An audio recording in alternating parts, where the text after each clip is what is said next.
అందరికన్నా చెడ్డవాడు.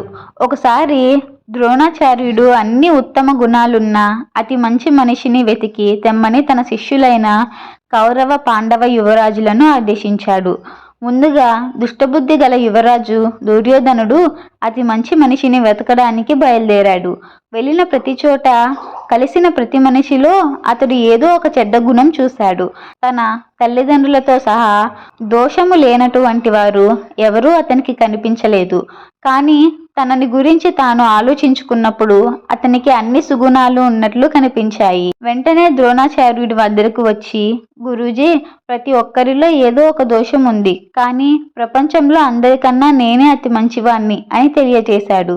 మరొక పక్క సద్గుణాలున్న పాండవ జ్యేష్ఠుడైన ధర్మరాజు వాస్తవానికి ఆ కాలంలోనే అన్ని సద్గుణాలు ఉన్న వ్యక్తి ధర్మరాజు మాత్రమే. అయినా ప్రపంచంలో అతి చెడ్డ మనిషి తాను మాత్రమేనని ఒక నిర్ణయానికి వచ్చి ధర్మరాజు తనలో ఉన్న దోషాలను, ఎదుటివారిలో ఉన్న మంచి గుణాలను చూడగలిగాడు. తన వినయ విధేయతల కారణంగా, తన నిజాయితీ కారణంగానే అతను అలాంటి నిర్ణయానికి వచ్చాడు ధర్మరాజు ద్రోణాచార్యుల వారి వద్దకు వచ్చి గురువుగారికి నమస్కరించి, ఈ ప్రపంచంలో అందరికన్నా చెడ్డవాణ్ణి నేనే అని తనను తాను తెలియజేసుకున్నాడు.